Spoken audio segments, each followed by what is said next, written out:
Hello students, आज हम start करेंगे next topic Herman Hollerith punch card machines. The Hollerith punch card system has been widely used since the late 19th century as a means for data storage and tabulation. The influence of the punch card system can be seen in the computer bureaucratic record keeping, scan and voting machines. तो हम ये देखेंगे कि Harman Hollerith punch card machine क्या है। इसको बनाया गया था 19th सेंचुरी के अंत तक, मतलब जब 19th सेंचुरी ख़त्म होने वाला था तब इसको बनाया गया था। और इसके बनाने का मतलब क्या था कि डेटा को स्टोर करने के लिए और टेबुलर फॉर्म में बनाने के लिए ये मशीन बनाया गया था।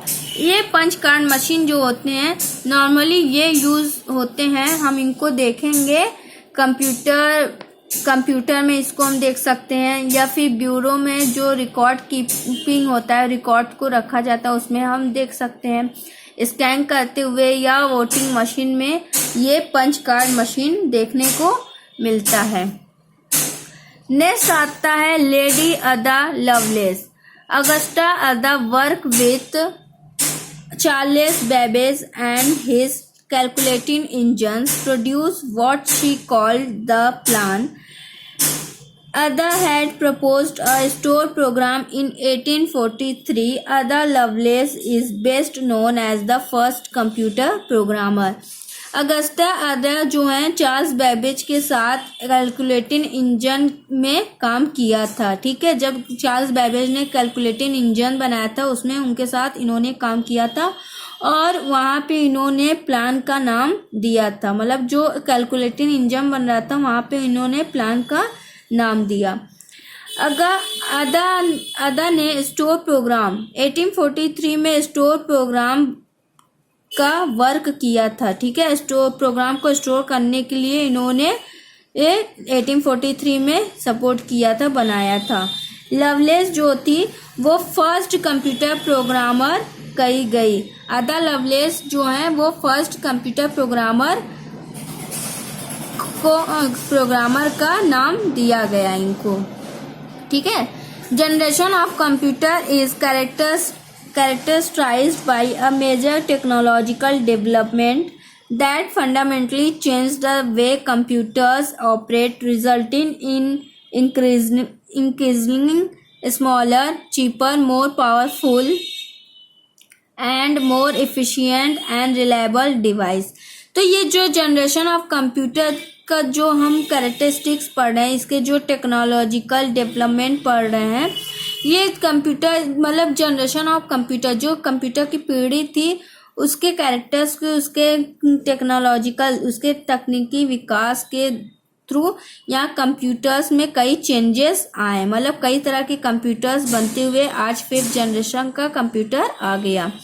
ठीक है, जैसे इसके ऑपरेट करने के लिए, इसके रिजल्टिंग के लिए, इसके साइज को देखकर इसके बढ़ावा, साइज जो है इसके सस्ते, और ये बहुत ही पावरफुल एफिशिएंट था।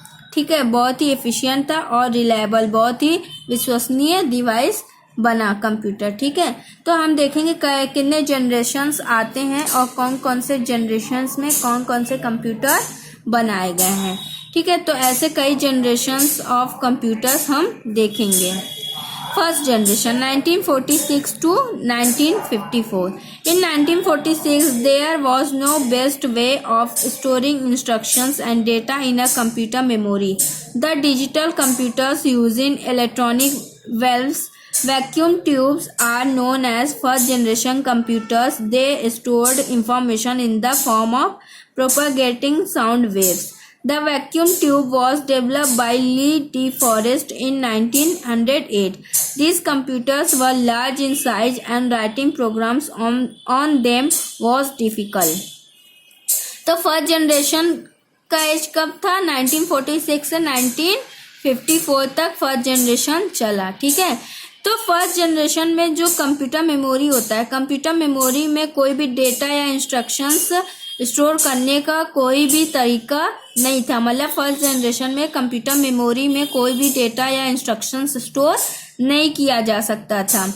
वहाँ फर्स्ट जनरेशन में जो डिजिटल कंप्यूटर बनाए गए थे उसमें इलेक्ट्रॉनिक वेल्व्स वैक्यूम ट्यूब का यूज़ किया जाता था। तो फर्स्ट जनरेशन कंप्यूटर जो है वैक्यूम ट्यूब के नाम से जाना जाता था। उस समय के कंप्यूटर्स में वैक्यूम ट्यूब्स का यूज़ किया जाता था। ठीक है, और ये जो यहाँ पे जो भी इंफॉर्मेशन स्टोर होते थे वो साउंड वेव्स में स्टोर होते थे। साउंड वेव्स मीन्स जो ध्वनि तरंगे होती हैं उस फॉर्म में यहाँ पे इंफॉर्मेशन स्टोर किए जाते थे। और वैक्यूम ट्यूब को ली डी फॉरेस्ट ने डेवलप किया था 1908 में। 1908 में उन्होंने बनाया था। और ये कंप्यूटर साइज में लार्ज थे और यहाँ पे राइटिंग प्रोग्राम्स को लिखने में बहुत ही प्रॉब्लम होती थी। और ये कंप्यूटर जो हैं साइज में लार्ज थे, बड़े साइज के कंप्यूटर्स थे। ठीक है, तो आगे हम देखेंगे some of the computers of this generation were. इस जनरेशन के कुछ कंप्यूटर्स भी हैं, जैसे Mark one was the first machine to successfully perform a long series of arithmetic and logical operation. It was the first operating machine that could execute long computations automatically. तो mark one ये पहला machine था जो कि लंबे समय तक arithmetic और लॉजिकल ऑपरेशंस कर सकता था। मतलब मार्क वन ये पहला मशीन था जो सक्सेसफुल था अर्थमेटिक और लॉजिकल वर्क करने में। और ये पहला ऑपरेटिंग मशीन था जो कि लंबे समय तक ये ऑटोमेटिक संगणना कर सकता था, कंप्यूटराइज्ड कर सकता था, संगणना कर सकता था। ठीक है, नेक्स्ट है ENIAC, electronic numerical integrator and calculator. It was built in 1946 at University of Pennsylvania, USA by John Morley and J. Presper Eckert. Input was possible from an IBM card reader and an IBM card punch was used for output. These cards could be used to produce printed output offline using an IBM accounting machine such as the IBM 405. तो ये जो calculator बनाया गया था 1946 में बनाया गया था और पेंसिल्वेनिया यूनिवर्सिटी जो यूएसए में है वहाँ पे ये कैलकुलेटर बनाया गया था। जॉन मॉली और जे प्रेस्पर स्कर्ट ने इस कैलकुलेटर को बनाया था। ठीक है, यहाँ पे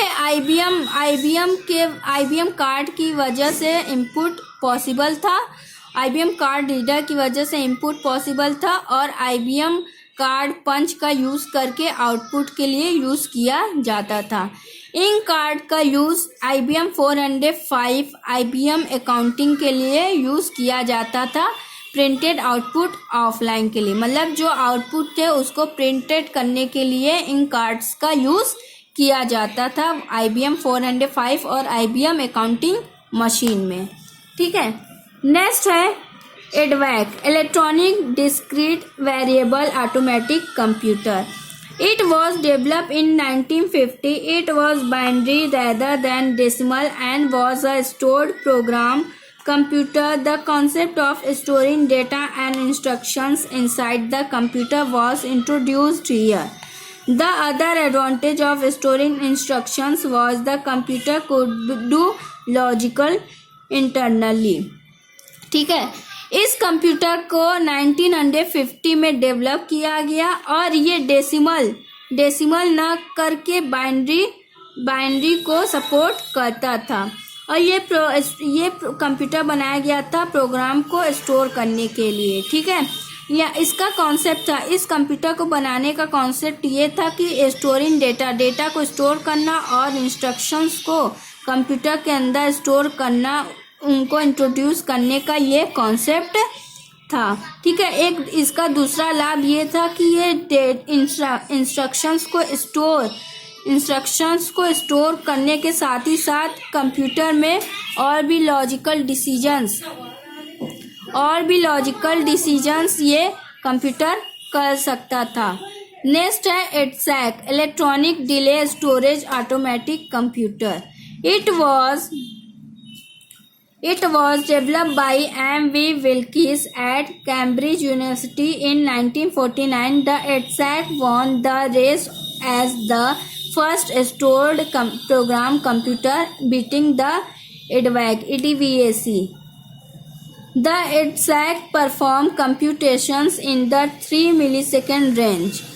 It performed arithmetic and logical operations without human intervention. EDSAC is the first computer used to store a program. EDSAC, ठीक है, इसको M.V. विल्किस ने बनाया था। कैम्ब्रिज यूनिवर्सिटी 1949 में बनाया गया था, कैम्ब्रिज यूनिवर्सिटी में। और EDSAC जो है EDVAC को कंप्यूटर प्रोग्राम को स्टोर करने में ये सबसे पहले आया और इसने EDVAC को रेस में पीछे छोड़ दिया। ठीक है, ये पहला स्टोर प्रोग्राम कंप्यूटर बनाया गया। और EDSAC जो है ये संगणना के लिए 3 मिलीसेकंड रेंज में, मतलब ये 3 मिलीसेकंड रेंज में ये कंप्यूटेशंस संगणना कर सकता है EDSAC। ठीक है, और ये अर्थमेटिक के साथ साथ लॉजिकल वर्क भी कर सकता है बिना किसी ह्यूमन इंटरफेयर के। EDSAC जो है वो पहला कंप्यूटर था जो कि प्रोग्राम को स्टोर करने के लिए पहला कंप्यूटर माना गया। नेक्स्ट है Eckert and Mauchly produced it in the 1951 by Universal Accounting Computer Setup. It was the first commercial computer produced in the United States. The ENIAC was also the first computer to come equipped with a magnetic tape unit and was the first computer to use buffer memory. Eckert और Molly ने 1951 में एक universal accounting computer का setup किया, जो ये पहला commercial computer United state का माना गया। यूनिवैक जो था ये फर्स्ट कंप्यूटर था जिसमें कि मैग्नेटिक टेप यूनिट का यूज़ किया गया और ये पहला कंप्यूटर था जो बफर मेमोरी का यूज़ कर रहा था। ठीक है, तो इसके साथ हम नेक्स्ट क्लास में पढ़ेंगे सेकेंड जनरेशन।